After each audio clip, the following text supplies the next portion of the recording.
Hey guys, so I'm uh, doing a different setup. Thought I would try something new.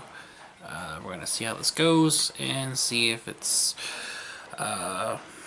works. So as you may notice, I'm shooting with a different camera. I'm sitting instead of standing, but I'm still shooting in my usual location. And with that said, I'm just gonna try this review and or vlog, I guess you could call it, and just kind of see where it goes from there. So, without further ado, I want to talk about one of my favorite Nickelodeon series, both when I was growing up and now. I still really like it. Um, I think it actually holds up quite well, even as an adult. And that show, of course, is Are You Afraid of the Dark? Which is excellent anthology series from my childhood and one that I still enjoy now, and remarkably holds up really well for a children's show. Not that I think children's entertainment is, mostly bad or is not as good as things written for adults, but a lot of people who write for children's entertainment approach it with this mentality of it's for kids, so we don't have to try. Which I absolutely hate. But this show actually does. It actually does put effort in. It actually does try. The writers took this show seriously. They took the story seriously. They took the production seriously. The directors took, shooting the actors and the locations seriously. There is a tremendous amount of effort put into each episode of this show, and it does come through. Like, when you watch it, you can see the immense amount of effort put forth into getting this, like, demonstrating the quality of, the storytelling. They put quality first, in the writing, in the direction, in the acting. And the kid actors on this show, my God, they're fantastic. Some of the best kid actors I've seen in any media. So that said, I'm just going to kind of talk about the show overall. I might talk about some episodes individually that I really like, and which I think are some of the best of the show. Just kind of give my general thoughts on it. So anyways, I guess before I go into like the individual seasons, I'll just talk a little bit about, kind of give an overview of the show. So for those who haven't seen it, Are You Afraid of the Dark was a show that ran in the 90s. I saw it on Nickelodeon. I think it was originally produced for a Canadian television network. I know it was a Canadian production, and episodes may have aired there first. I'm not entirely sure on its production history in regards for that. I do know it was a Canadian produced show with Canadian actors and Canadian crew, who I think it did air on I believe the YTV network, and I think it also aired simultaneously on Nickelodeon. Like, they might have had a network, a deal between networks to air it concurrently. So the premise of the show, for those who don't know, it's a horror anthology series, in the vein of something like The Twilight Zone or Tales from the Crypt, wherein each episode is a story, and it's being told, and you're watching it as it happens. There's a framing device between each episode where kind of the show, the wraparound for the stories is this group of kids that hang out in the woods at night called the Midnight Society. And in every episode, one of the members of the Midnight Society will take a turn telling a story, and then you're watching that story played out.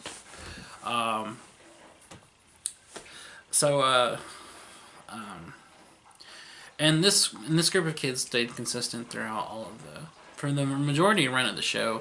It wasn't until the later season, so I think season 4, season 5, when they started changing some of the actors around.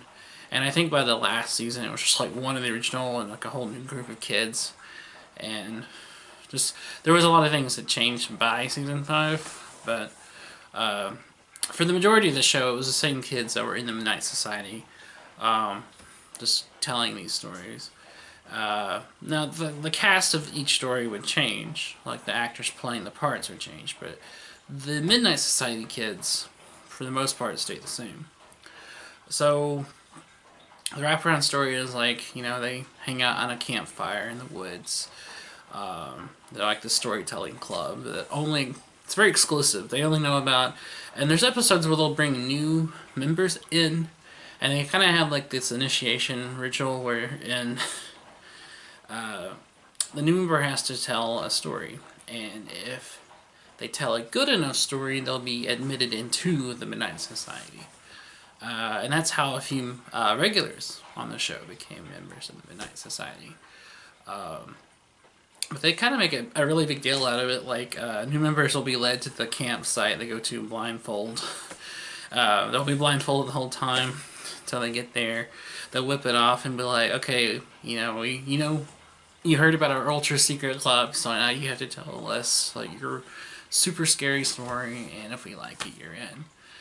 And usually the kid's like, oh, I'm hot shit, I'll tell you a great story. And that's how it goes. So, but each story was usually a horror story. Sometimes there'd be like elements of like dark comedy or like fantasy or even some science fiction elements, but overall it was a horror themed show, and it tackled kind of the usual horror themes of ghosts, monsters, demons, curses, things of that nature. The usual horror stuff. In surprisingly scary ways. Like, the episodes had a lot of atmosphere. They actually built up a lot of dread and tension throughout. Which I think is actually one of the best things about this show is like it didn't try to water anything down, like beyond like as much as they had to for television and especially for a children's show. They didn't water it down any more than was absolutely needed. Like, it was still acceptable for children. Like, by that I mean like it was still something like the parents wouldn't lose their shit over or write the network or get them in any trouble. But at the same time, they knew how far to push it and how to like scary to make it, and how far was too far, and what was acceptable and what wasn't acceptable. Like, knew how to write this line between actually making it very creepy and reining it in from going too far. So, that said, I'm just going to talk a little bit about the seasons. So the first season of Are You Afraid of the Dark had some really good episodes. There's one of my favorites on season 1 here was an episode called The Tale of the Prom Queen. And each episode is called The Tale of whatever. And they would open each story the same way in each episode. Every single episode, whoever was telling the story in the Midnight Society would reach like in a bag and throw out some like gold shimmery dust on the fire, and the fire would like, flare up, and they'd be like, I call this, or they'd always say the same thing, submitted for the approval of the Midnight Society. I call this story The Tale of the Prom Queen, or The Tale of the Mummy's Ghost, or whatever it was called. Not that they're actually Miss Mummy's Ghost, but but the Prom Queen episode is one of my favorites. That was a very interesting one. It's about these two guys who they hear about someone like who drove his, like some guy in the 50s who drove his car off a bridge picking up his girlfriend on prom night. His car went into a river and he died. And they start kind of looking into that because they meet this girl in a cemetery, and she's like, huh, what about this guy? I never heard of this story. I just moved town, that kind of thing. And they're like, you never heard this story? Like, this dude, he was taking his girl to the prom and drove in the river, and so they kind of start looking into it. Even like late at night, they like roll out into like the river under the bridge, and like there's a bunch of bubbles and stuff start happening, and they even see like headlights come on from the water, and it starts chasing them, and they're trying to get the hell out of there. And just little by little, like it starts kind of upping the ante to the point where I forget what led them there, but there's a finale where there's a big twist at the end, wherein, spoilers, it turns out that the girl they had met actually was a ghost, and she actually, like, I can't remember. I need to watch this again. She actually, I think, was with him when the car went under, and she was a ghost because she died with him, or was separated, or she waited so long that she got old and died. And either way, she was a ghost. And meets him, and basically she's like, oh, by the way, I'm actually a ghost. Gets in the car, and she's like, bye, and then they ride off. And it's actually very well, cleverly set up. It's one thing, you know, even if I can't remember certain specifics of the story, there are little other things I do remember. Like, I remember the last time I watched it, which was not too long ago, which is sad, even though I can't remember it. I remember like watching it. I was like looking for it because I remember the ending as a kid, and I remember when I was watching it like last year when I went through this show again. I remember looking for like little hints, like, you know, and it actually cleverly doesn't like indicate it to the point. Like, it sets it up in a way where that twist comes naturally. It doesn't feel forced. It's not out of nowhere. It's like, oh, okay, I see what you're doing here. Like, you're not saying specific things. You're not giving anything away. But there are little subtle things about her character, and that when it does come out that she is also a ghost, it makes sense. I really like that one. There's another episode in this one called The Tale of the Nightly Neighbors, which basically is about these weird new neighbors in this neighborhood move in, and the two like kids are kind of looking at them, and like they're spying on them and stuff, and they see that their neighbors are actually vampires. Because they seem like moving in a coffin or some shit. No, as they sneak into their house on the suspicion of there being vampires, and they're trying to confirm it, looking for evidence and stuff. And they're down in the basement, and they actually see like jars of blood like on shelves, and they see like fucking coffins, and then they're like, oh god. So they get out of there right before they're busted, because the dude starts coming down the stairs like slowly, like clomp, clomp, clomp. In that kind of suspenseful way where he knows there's someone down there, he knows it's them, but he's trying to like scare him, which is actually a pretty nail-biting scene. And they get the hell out of there, and so like they come over, and the kids are like, you know, don't let them in, you know, they're dangerous, you know, yada yada yada.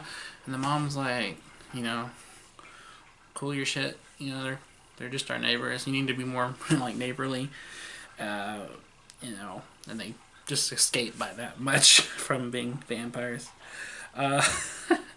It's pretty crazy. What else we got here? The first episode's pretty dumb. I like it, but it's dumb.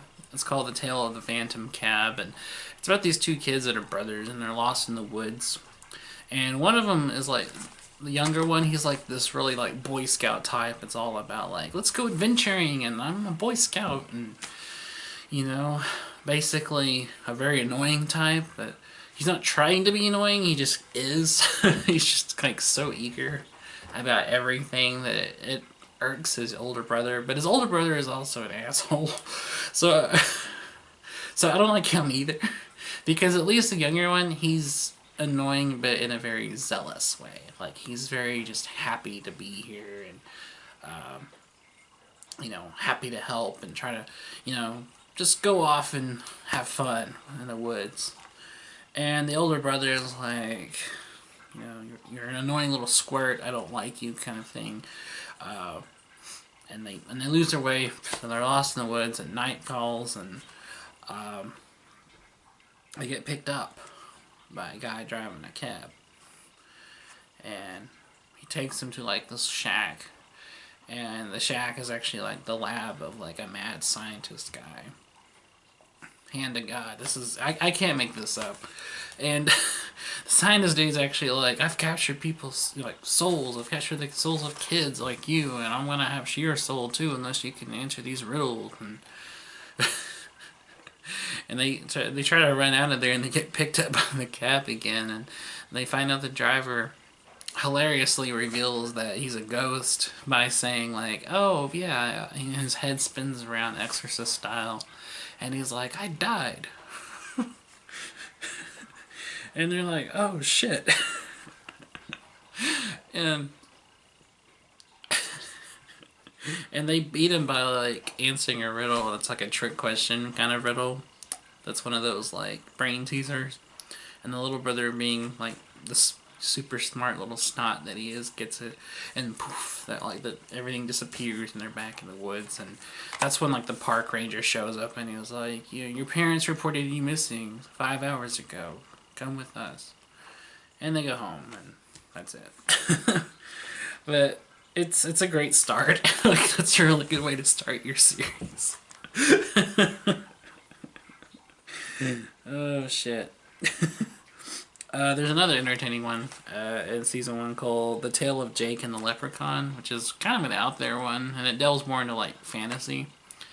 But it draws upon like Irish mythology with like leprechauns, fairies, spirits. That one's interesting. It's about a kid who's in a play about leprechauns and like the forest sprites and things like that. And there's an actor who is playing the leprechaun, and there's like this like scene wherein in the story of the play, the boy is turned in to either a leprechaun or like a sprite or something, and basically surrendering to the charm of the leprechaun and being like, oh, I'll become one too, or I'll become this forest sprite thing, and drinks this liquid. And the boy's like, this stuff's pretty good, like when they're off backstage in between rehearsal. And he's like, what is it? And the guy playing the leprechaun is like, it's actually a special blend of tea that I have, and it's made from, these things, like, it's made from, like, devil snare and lemongrass or whatever. Yes, I'm mentioning Harry Potter when I'm talking about Dark. And he's like, I'd like to make my own tea with those things. And so he goes to visit this dude who runs like a greenhouse and like has a garden and sells herbs. And the guy who runs the place is a little guy. He's a little person. He's a little person. And he is like, what can I... And actually, he's actually Irish. He has like a stereotypical Irish accent. And and he's like smoking a pipe and everything, wearing suspenders, and he's like, what can I do for you? Like, I can't do an Irish accent. And Jake's like, I want this, and this to make this like stuff that this guy in the play uses. And it's like, no, that'd be the wrong thing. I shan't be selling it to you. And like basically runs him off. But then he comes back, and like Jake explains that he's not evil. He doesn't understand anything that's going on. And the leprechaun, because that is what the little guy running the place is like, I see, that's no man. He's a that's the other, that kind of thing. And And they sneak backstage into the dressing room of the guy, and it turns out he's actually like a centuries old, like demon, basically, trying to steal this kid's soul. It's pretty fucking dark for a kid's show, and they have to beat him basically, and it's actually done while the premiere of the play is going on. So, like, you're doing it in character, then he breaks script to not drink the stuff that's actually taking the kid's soul, and the leprechaun comes out in full, like, green leprechaun regalia, and is basically, like, battling him on stage, and at this point, like, you know, the little guy's in his true leprechaun form, and the evil guy is actually, like, in his dark demonic form. And the audience thinks it's just part of the play. They think this is all scripted, and so they're like, ooh. And, and so basically, the day is saved and good prevails, and Jake isn't turned into, like, the demon's bitch or whatever. And, you know, that's great. So, that's that. Oh man. There's other episodes. There's 13 episodes in the first season. Those are just some of my personal favorites out of the show. There's one called The Tale of the Super Specs, which is really weird. It's about, like, these glasses that can see, like, a demon entity, like a shadow monster from another dimension, and it's, like, getting closer to this kid that sees it. I can't remember specifically, but that was actually a pretty original premise, and I like that it kind of tapped into, like, what if there was, like, what if you could actually, like, find, like, a way to see through, like, space and time and different dimensions, and there was something like malevolent waiting for you at the other end. To me, that's a very creepy premise. Like, that's kind of reminiscent of William Slater, something that he would have written. I really like that idea, and even though I can't remember the episode, I remember it was actually a fairly entertaining story about that. That's pretty crazy. These stories could be pretty dark, like I said. Like, for a kid's show, like, they went pretty far. They you know, they weren't pussies about it like they are now about stuff. Sadly. Sadly, we can't be this dark anymore. Our children's entertainment is getting too light. I say that, but then there's some children's entertainment that now that's made that's actually pretty dark and goes further than some stuff. But a lot of it, I feel like, is very antiseptic, and everyone tries not to be offensive or go too far. And I'm like, kids are more resilient. They can handle more than, you know, adults think. They're smarter than people think. And I think, you know, when I was a kid, I loved getting scared. I used to love watching stuff like this or other more extreme stuff that scared me. One, because I think everyone likes being scared, generally, in the sense, like, people like that thrill. And another, in the sense of, especially with children, is I think children like being challenged. They like to push themselves to see how far they can go and how much they can take. And I think that's why I loved this show when I was a kid, and why I liked other stuff. And stuff, like I said, that was a lot more extreme than this. There was stuff I liked then. Sorry, I didn't realize that was open. Stuff that I didn't, you know, that was actually more extreme. I remember watching that scared the shit out of me, that I probably shouldn't have seen because it was too scary. But I really enjoyed. So anyways, I'm moving on from that one. Season 2 has some really good episodes in this, including my favorite episode of the whole series is in Season 2. I'll try not to ramble on as much as I did about this one. But my very favorite episode of the entire series is in this one. It's called The Tale of the Dark Dragon. And that's a really good episode. And it's one that stands out.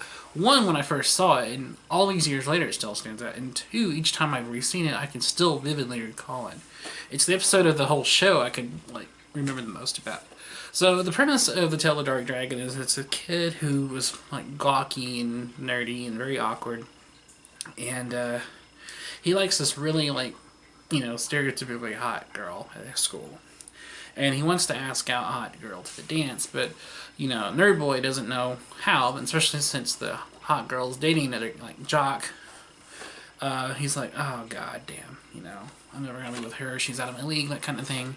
And meanwhile, there's this nerdy girl that likes Nerdy Boy, but Nerdy Boy doesn't notice Nerdy Girl. Like, she works in the library, and, it's very obvious she likes him, because they'll check out, a stack of books, and she'll be like, so how are you doing, what's new with you, love seeing you in the library. And he's like, oh, great, seeing you too. While meaning, he's drooling over the hot girl. And, anyways, he goes into, a shop, a magic shop, which, by the way, is a recurring setting, and there's a recurring character who works there that appears all throughout the series named Sardo. Everybody calls him Mr. Sardo, and he always corrects him. He says, it's just sawdough. No, mister, accent on the sawdough. On the dough. Sardo is a recurring character in all these stories. Keeps coming back. And his magic shop is a recurring setting. Many dark things are bought here that fuck with the kids later. So he finds this potion, basically, that's gonna Jekyll and Hyde him and make him look better, turn him into a hot boy. And Sardo warns him. He's like, only a drop at a time, and don't do it too much because it's not good for you. Nerd Boy is like, okay. So he takes a little bit and turns into Hot Boy.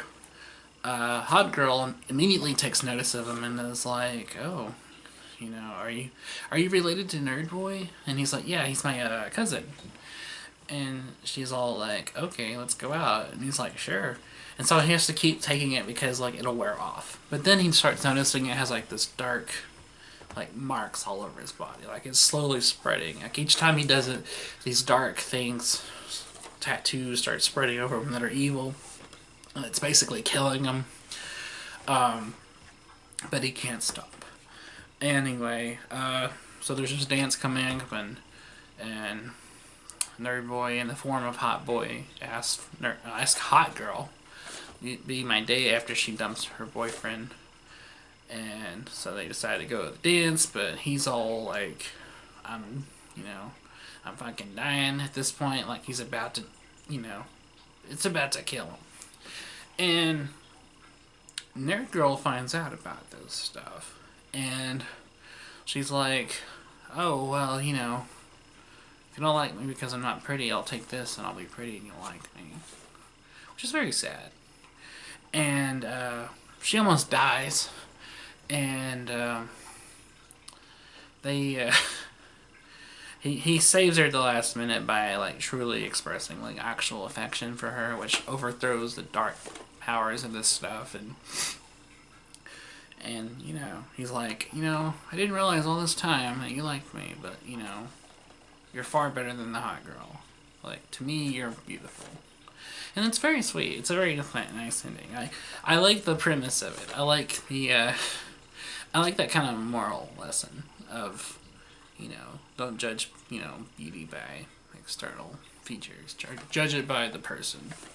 That's very nice. I don't know. I like that story. I just think it was very well done. I like the acting, that one, the directing. It's very interesting. There's some really weird ones. There's one called The Tale of the 13th Floor, which is a really weird episode about these two kids that live in an apartment building. And the 13th floor is this abandoned loft. And one day this toy company sets up shop there, invites them up there to test their new product. And they notice right off the bat they're really weird. They act very stilted and strange and very abnormal. And the audience knows immediately something's up. It's obvious, but these kids have no common sense, so they eagerly participate in these weird little games they have them play, and they're very competitive. And long story short, the people who set up this toy company are actually aliens looking for specimens to take to their planet, and it's revealed very quickly that this is the case, and they have to escape, basically. It's very crazy. I really like that one too. It's very strange. There's one. I can't remember which episode it is. I remember the premise. I can't remember what the title episode is, but I remember the premise. There's like these new kids that move into a new neighborhood. Like their parents have just moved to a new town, so they're new. They don't know anybody, and the local kids come out and it's like, let's go play hide and seek. We play it in the graveyard, and they're like, okay.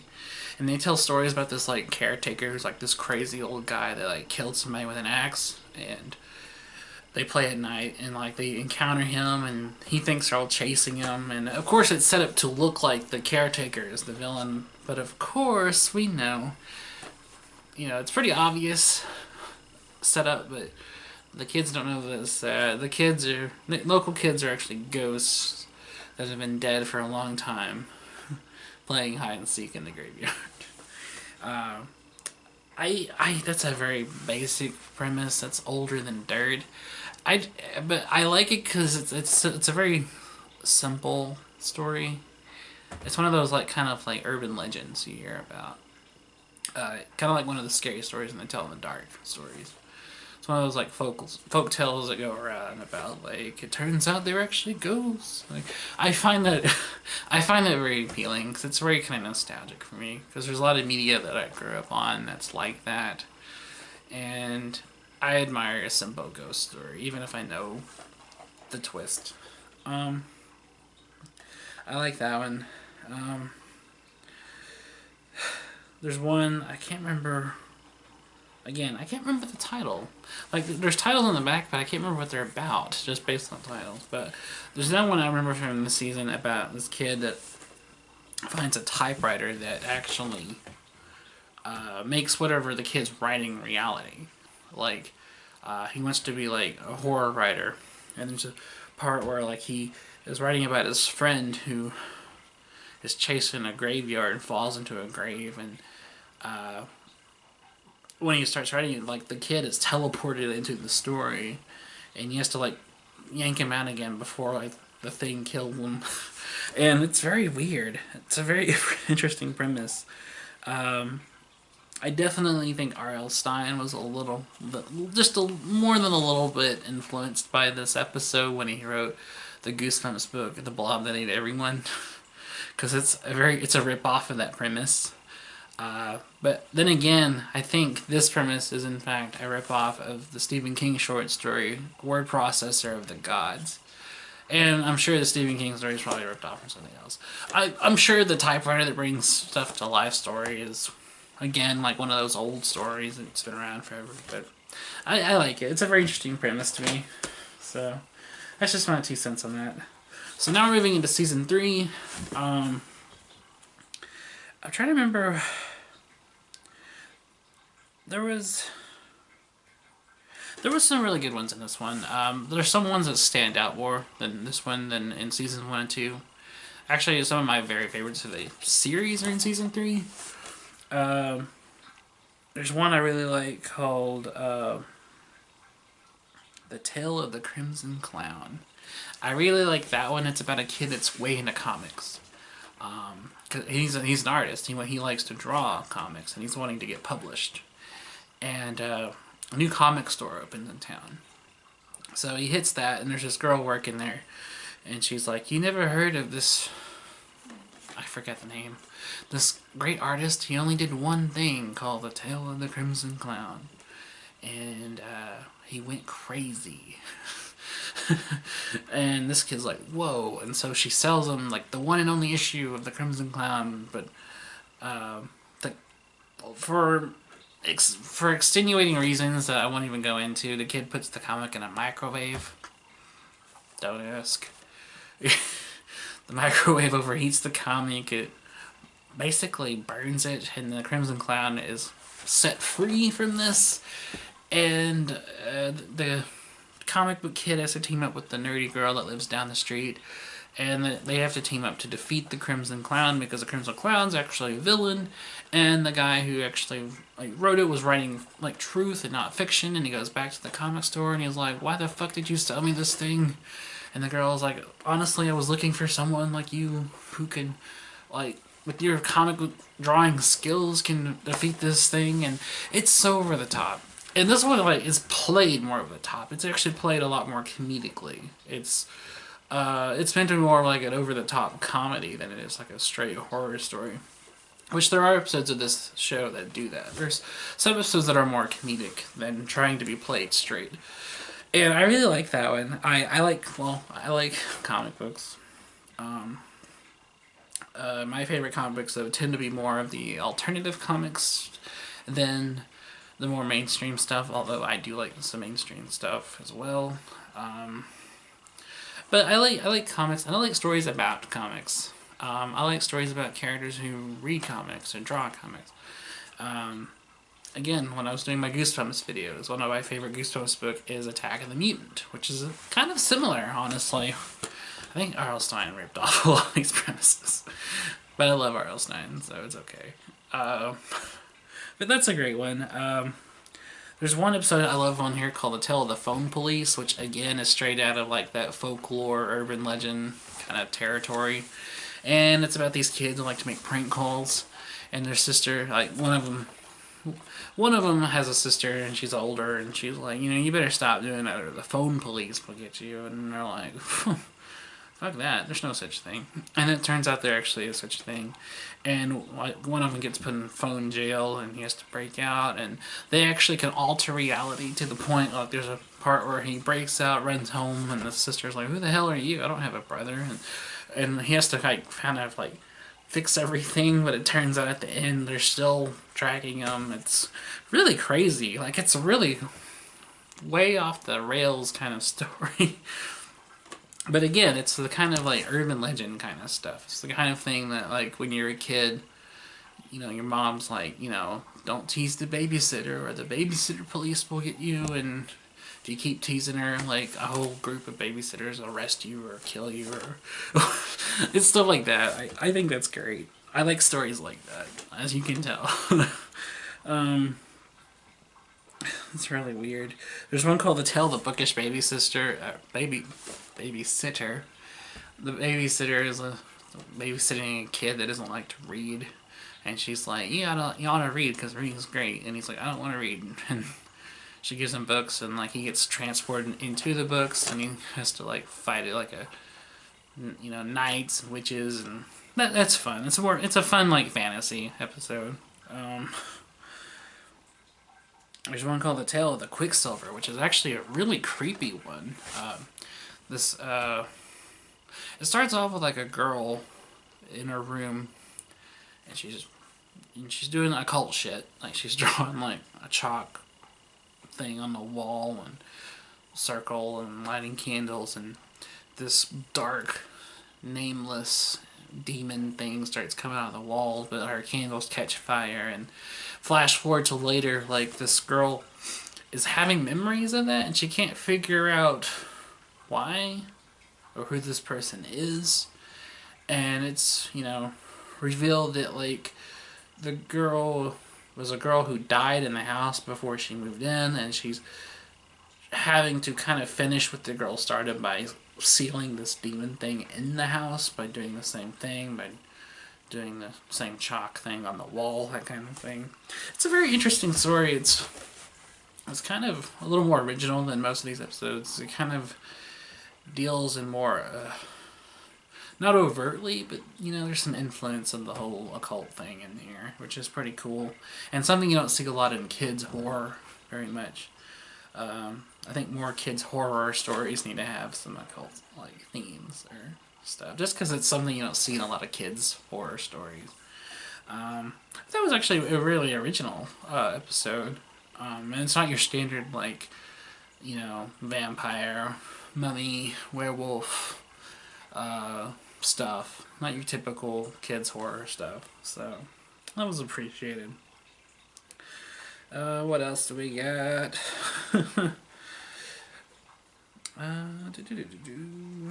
The Tale of the Dream Girl is a great episode. It's another one of my favorites. It's about this kid who, it's a brother and a sister, and they both work in a bowling alley. And the sister runs the concession stand. Like she sells the drinks and the hot dogs and nachos and stuff.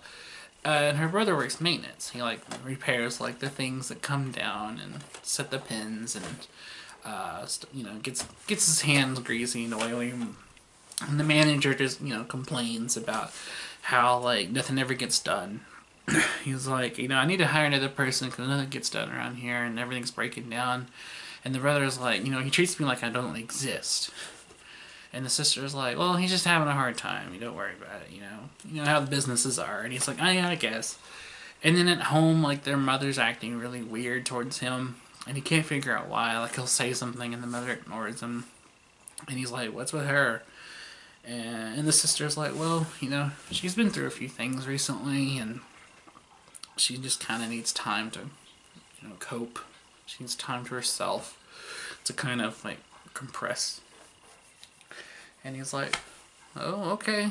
I didn't realize that was happening, but okay. And then like one night, the brother falls asleep watching TV, and he dreams of this beautiful girl, and she knows his name, and she's like, I forget his name. I'll just call him Daryl. She's like, Daryl, come to me, Daryl. And he wakes up and he's like, whoa, who was that? And how does she know who I am? And, what a babe, kind of. It's kind of like the attitude he has. And he tells his sister about it, and she's like, oh, okay, it's interesting. And then he starts seeing her in real life. This dream girl starts kind of, like, showing up, but then, like, will quickly disappear. And, like, she'll show up, like, in a back room, and he runs off, and she's gone. And she like will send him notes like, why didn't you meet me at this time, at this place? And he does. And so there's a part where he actually meets her like after the building all is closed, but when he meets her, like everything's different, like everything's open and it's running and there's all these people there that he's never seen before, and there's a guy running behind the snack bar that he's never seen before. And he's like, who are you? And he's like, I think you know who you are. And then like he meets the dream girl and they have dance. Put on a song in the jukebox, and it turns out he finds out that the girl actually had died. She, was hit by a train while she was in a car because the car stopped in the tracks. And then the brother and the sister sits him down and is like, do you not remember who this girl is? You dated her. And he's like, what? And he's like, yeah, you dated her. You don't remember her at all? And he's like, no, I don't. And she's like, surely you have to remember. And he's like, not at all. And sorry, I got distracted. And she's like, well, yeah, and I was hoping you would remember in time, but since you're not, I'll have to tell you. Who texted me this early? Anyway. And sorry, it's like 5 in the morning. And she's like, I was gonna sit you down and talk to you about this, but you were in that car, and she was your girlfriend, and both of you died, and you're a ghost. And he was like, what? And she's like, yep, that's why Mom didn't see you, for analogy, because you can't be seen by anyone but me. And so the episode ends with him reuniting with his girlfriend, and it's nice. It's a nice ghost love story. Gotta like those. Those are so common. Oh man. But anyways, I won't rant any more than that. That's season 3. I still got 2 more seasons to talk about. So we're on to season 4. I'm not gonna lie. Season 4 doesn't have my favorite episodes, but there's some that stand out. My favorite one is called. It's a 2-part episode that opens the season. Like the first 2 episodes are part 1 and part 2, called "The Tale of Cutter's Treasure," and it's a pretty straightforward ghost story. It's not as imaginative as some other ones in the show. It's pretty standard, but I enjoy it. But it's about these 2 kids that are staying home their parents are going off on a vacation for like the weekend, and they're staying home by themselves. There's a younger one and an older one. The younger one likes to play pranks and be an obnoxious little kid. The older one's trying to be grown up and mature. He's trying to be the man in the house. He thinks he's, you know, too old for these kid games, and that's what he tells him. He tells his little brother, he's like, you know, just go play or something, leave me alone, because I want to be alone with this girl that I like. And so, one thing leads to another, and these ghost pirates show up, because of course there's ghost pirates, because, you know, it's Are You Afraid of the Dark, you gotta have ghost pirates. And, long story short, but they're trying to get their treasure back, and Sardo shows back up and helps them out. Let's see. The Tale of Train Magic was interesting. Another ghost story. Really weird one about a kid who likes to play with model trains, and he's obsessed with actual trains, and there's a ghost train that he finds out about, and he almost dies because there's a ghost conductor that wants to kill everybody. Because he killed a bunch of people originally, and now he's trying to kill the kid in the ghost train. It's weird. I don't know. These ones are okay. I can't even remember all of these. There's one about a computer virus that controls kids' minds. That was kind of interesting. Kind of made me think of a Goosebumps book, honestly. I mean, it wasn't like ripped off from one, but it made me think of a Goosebumps book. But that one was okay. But mainly, the ones I really like from this one are the Cutter's Treasure, the Ghost Train one, the mind virus one's okay. There's one about a librarian that like steals children. Not only their children, but she steals their voices because she wants them to be quiet. And these two kids get locked in the library after dark, and she's like hunting them down. That was actually pretty interesting. Like, she has a box that can steal sound, basically. And it stole the sound of like children that like accidentally found her and screamed, and so she would open the box and their voices would get sucked in. And that was interesting. But this season, like, to me, was not as good. It was okay. Unless I'm just forgetting some. Like I said, the titles don't really help me remember what some of the episodes were about. Like, there's one here called the Tale of the Room for Rent, and I can't even remember what that one was. If I'm not mistaken, it was about this girl who comes to like a motel with her parents, and this kid is like renting the place, but he actually has like a machine that like sucks the life out of her parents, and he's actually an old man who looks young because he's sucking people's life force. I think that's what that one was. I know there's an episode like that, but I can't remember if it's in this one or a previous season. But some of these I can't remember, honestly. Oh, okay. I got my episodes wrong. Okay, the one about the comic book villain is the Tale of the Ghastly Grinner, and that's in this one. The one I'm thinking of, the Crimson Clown one, in season 3, is actually about an actual demon clown from a funhouse. That one was fun. The Crimson Clown one was actually about a kid who pissed off an evil clown. That's a demon. It comes after him.